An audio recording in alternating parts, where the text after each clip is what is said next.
Okay, my super fam, patch 5.3 as we've known is going to be a very huge patch for us with so many different characters that we can possibly pull. So as always, the most important thing we have to look out for is definitely going to be our Primogem situation, and that I know is always one of the hardest thing in many of our accounts, which is why we usually have today's video looking into the possible amount of Primogems you can have in 5.3 for free-to-play players, so that it can help you out in terms of preparing for some of these character pools. Now guys, there are currently an available web event from Hoyoverse that you can do right now that can get you up to 240 Primogems. So be sure to check out the link to the web event in my description, guys, as you're going to be getting a lot more than just Primogems, which should be really nice for you guys. Now, as usual, I'm going to be dividing the Primogems count into two phases. For the first phase, as usual, there's going to be the game updates and maintenance that gets you 600 Primogems. Daily commissions, as usual, is going to get you 1,260 Primogems if you do every single day for the next 3 weeks. Now, there's going to be Imaginarium Theater reset on the 1st of January for the first phase, and if you complete everything, it gives you 800 Primogems. During the first phase as well, we're going to be having the Spiral Abyss reset on January 16th, and while of course if you do everything, it gets you 800 Primogems as well. Moving on to some of the new content of patch 5.3, there's going to be the Archon Quest Part 5 Act 5. Now, as we know, if you complete the act within the patch, you're going to get an extra 500 Primogems added for you, and on top of the usual rewards for the Archon Quest, that's going to be a 60 Primogem as well as an extra Acquaint Fate. Therefore, adding everything together, you should get roughly 720 Primogems from the Archon Quest alone. Looking into some of the world quests, that obviously includes the Tribal Chronicles of Sidlali as well as Mavuika's story quest, and I'm pretty sure there are going to be a couple of new world quests here and there as well. So, you know, safely to say, if we add everything together, we can expect at least around 200 Primogems. It might be a bit more, but I'm just leaving this number here for us to have a mild expectations. There's going to be the character try runs of Mavuika and Sidlali that generates you a 40 Primogems if you do that as usual. Now, on to the main event. This time around, Lantern Ride is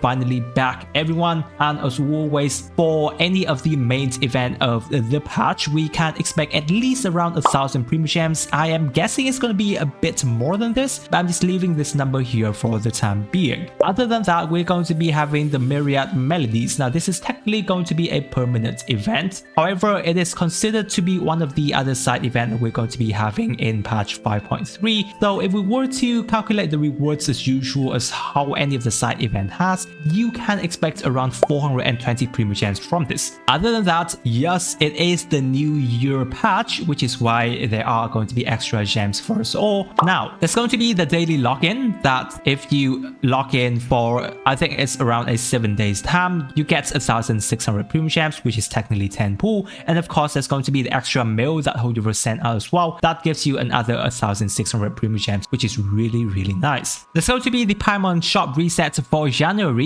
Usually that gets you an extra 5 Intertwined Fate. Convert that into Primogems, you get an 800 Primogems. Other than that, if you're still doing the Hoyo Lab daily check-in, you can expect at least around 40 Primogems here and there. So guys, if we were to add everything in total for patch 5.3 first phase, free-to-play player can expect at least around 9,880 Primogems, which gives you roughly a 60 pools. Now technically that's, well, not obviously enough for you to get a 5-star, but hopefully it's going to get lucky for you to get your desired character, especially it is Mavuika and Sidlali on the banner. Moving on, for the second phase of patch 5.3, we are having daily commissions as usual that gets you 1,260 Primogems. Character try runs of Alekino and Claran gets you a 40 Primogems. There's going to be a second shop Paimon reset for February, usual, that gives you 800 Primogems from the 5 intertwined fates that we converted. Imaginarium Theater is going to be resetting on February 1st as well. If you do everything, that gets you 800 Primogems. Moving into the side events, we first have the Emblem of Steadfast Valor, Trails of Behemoth, as well as Beetle Battle Bow. Considering that all of them gets you around 420 Primogems, we should be expecting at least around 1,260 Primogems from the side event in the second phase. Livestream redemption code of patch 5.4 is going to get you around 300 Primogems. Other than that, there's going to be the additional web event here and there that you can potentially get. So we can expect roughly around 150 Primogems from this. So adding everything together in the second phase, for free-to-play player, you can expect around 4,750 Primogems. Therefore, if we were to add everything together for free-to-play in the whole of patch 5.3, that will get you roughly